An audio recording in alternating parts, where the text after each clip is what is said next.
Aspen Extreme's a 1993 action drama from writer-director Paul Hasberg. The movie opens where all great skiing movies open. In Detroit? This is TJ. He's a Steeltown guy on a Saturday night looking for the fight of his life. Although dressed like that, he looks more like an 80s action star. He's trying to be a writer, but he's not having much success, as is shown by the wall of rejection letters. Well, there's your problem. You submitted to Esquire. They only want articles like Matt Damon is real. He goes to visit his buddy Dexter. He asks him about the worst day he ever had. Probably that time I got arrested for stealing those telephone poles. He stole telephone poles. How drunk was he? TJ's upset because his boss offered him a promotion. They want to make me shop supervisor. Shop supervisor? That asshole! This whole thing feels like a setup to a Six Flags commercial. You want to get out of here? Oh, I can't. I gotta string chairs. It's gonna be below freezing tonight. They want to start making snow in the morning.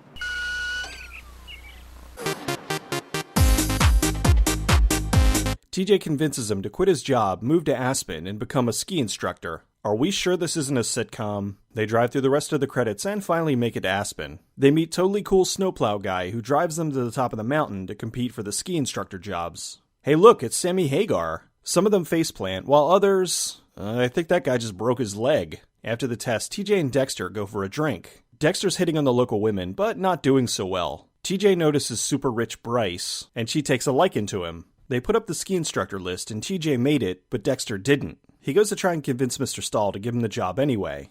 Our clients pay $400 a day for private lessons. For that, they expect ski instructors to be a certain type, have a certain look. What they don't want is the director of Battleship. TJ convinces Stahl to give Dexter the students that nobody else wants. Later that night, they run out of propane and go for a walk looking for somewhere to warm up. Thankfully, they find local DJ and large hair enthusiast, Robin. She lets them stay in the studio until they warm up.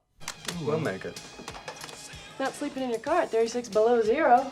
36 below zero? I will not complain about Pennsylvania winters ever again. The next day, they start their new jobs. TJ's teaching bored middle-aged housewives, and Dexter's teaching the children of the bored middle-aged housewives. Dexter gets a huge tip, so they go out to a local restaurant for dinner. Of course, everything's ridiculously overpriced. Oh hey, it's one of my favorite stock movie characters. Snooty waiter at fancy restaurant. Bryce comes over to invite the guys to a party. Why does Dexter keep making faces like this? Hey guys, what's going on?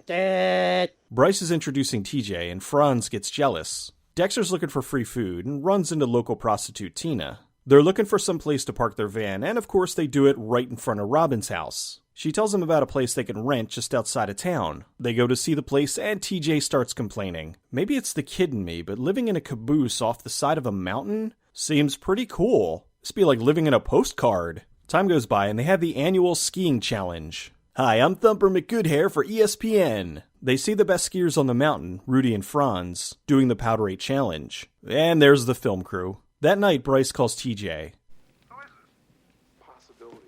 Bryce? No, it's some other girl with an English accent who knows you. Yes, it's Bryce! She lets him know that she's bored and wearing lingerie, and he should get over there post-haste. Why is he driving around Aspen with the window open? He heads inside to find Bryce swimming in the nude. Well, isn't he an eager beaver? The next day, TJ wanders into Bryce's dining room? Den? Look at this place. It's like where Bond villains would have breakfast. Bryce wants to know what TJ wants to be, and he tells her his dream of being a writer. He gets back to the caboose, and Dexter's acting like a jealous girlfriend. They head out to practice for the Powder 8. Get your skis shined up, grab a stick of juicy fruit.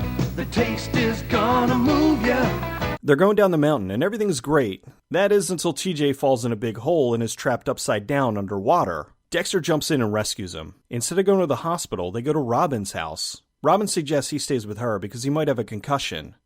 Serious head injury? I guess I'll let him sleep it off. Why not have a few beers too? It's not like that's one of the worst things you can do after a head injury. Some random skiing. TJ calls Bryce, but she's out of town. Franz is sick, so TJ takes over one of his classes today, which upsets this guy, whose name is probably Hans. With Bryce out of town, TJ moves in on Robin. She has a strict no-dating ski instructors rule, but caves to go out with TJ. TJ tells her she can pick wherever they want to have a dinner date. So she picks this ridiculously romantic cabin and moves in for sex. It's the off-season, so they have plenty of time together, as well as plenty of time with Dexter. The season's coming to an end, and TJ knows it.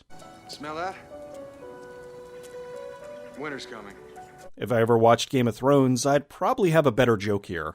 TJ's been writing to the summer and made it to the cover of Powder magazine. Well, someone made it to the cover and they just photoshopped his head over theirs. The winter season's begun and Dexter has his first private lesson. He tries to teach him how to ski, but the guy just doesn't seem to get it. Okay, you see what he did there? He French fried when he should have pizzaed. You French fry when you pizza, you're gonna have a bad time. Carl's upset with Dexter, so he suspends him for 2 weeks. Since Dexter has a lot of free time, he meets up with Tina again. Bryce is back in town and is jealous that TJ is with Robin. TJ's gonna be a big author now that he has his fancy writing hat. TJ writes a story just for Robin. Bryce calls TJ, but he hangs up on her. Since he won't talk to her, she hires him for a full day of private lessons. What the hell is up with that outfit? Was she training attack dogs earlier? Bryce convinces TJ to come over for a casual drink amongst friends, and he slips and falls in her vagina. Oops. Feeling guilty, TJ sneaks out, only to find Robin set out for hours waiting for him. Dexter's looking to make some money while suspended, so Tina's friend hires him to be a drug runner. What? Couldn't just get a job at a local convenience store for a couple weeks? Dexter's supposed to give the drugs to some guy named Steve, and he's getting more and more nervous, as well as guilty looking. A cop shows up, so he panics and dumps the drugs down the toilet. He goes outside, and of course, there's Steve. TJ goes to talk to Robin, and she dumps his ass. TJ's driving home and sees Dexter naked and severely beaten. Well, there's Peter Berg's, Peter. Dexter tells TJ he owes the dealer 10 grand, or they're gonna kill him. This movie took a dark turn. What happened to the happy ski instructors from Detroit? I was expecting something more like Chinese downhill, not drug trafficking and murder. Chinese downhill. Chinese downhill. But the Chinese downhill will decide everything. Chinese downhill. What the fuck is a Chinese downhill? TJ goes to ask Bryce to give him 10 grand to bail out Dexter. Did she just call him DJ? It doesn't have to be this hard, TJ. In exchange, he has to become Bryce's bitch. TJ pays off the dealer and moves in with Bryce. Wait a minute.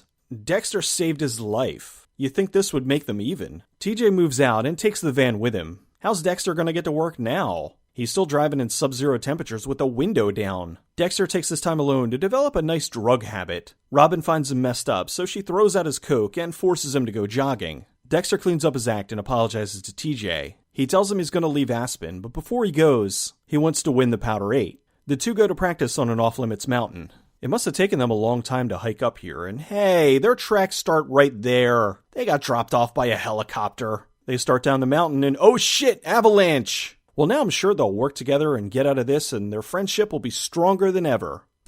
This just in from the Forest Service. An avalanche late yesterday afternoon has claimed the life of Aspen local Dexter Uteki. Dexter's dead?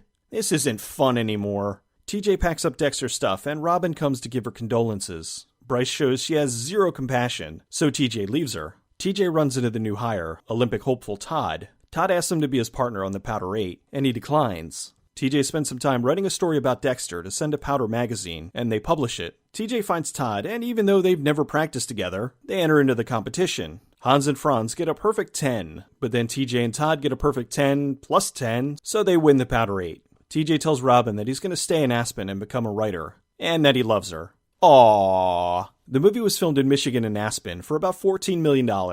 This was the first and last movie Patrick Hasburg ever directed. He started as a writer on shows like The Greatest American Hero and producer on The A-Team before trying his hand at directing. Bryce was played by longtime soap opera actress Finola Hughes. She almost always plays an evil rich bitch. Terry Polo played Robin. She's had a long career in both movies and TV, in everything from Meet the Fockers to The West Wing. She also played Gina in a movie that I absolutely love, Mystery Date. Paul Gross, who played TJ, has done mostly TV work in shows like Due South and Eastwick. By far, the most successful person to come out of the movie is Peter Berg, who played Dexter. Berg continued acting, but also transitioned into directing, and got a lot of attention after directing the movie Friday Night Lights. He also directed Battleship, and while I did goof on it because it's a pile of garbage, it did gross over $300 million.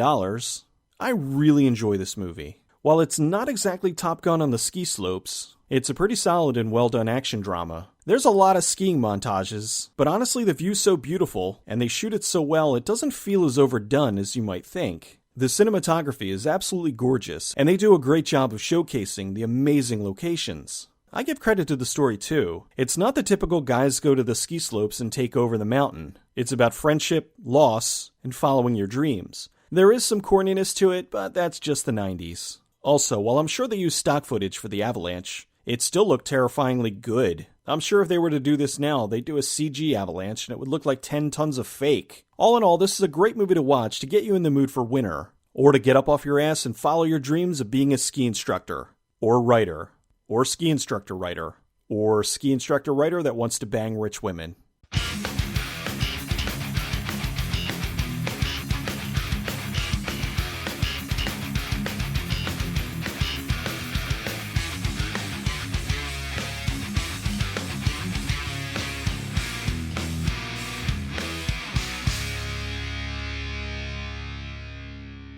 They pay you to be ski instructors, right? Who cares?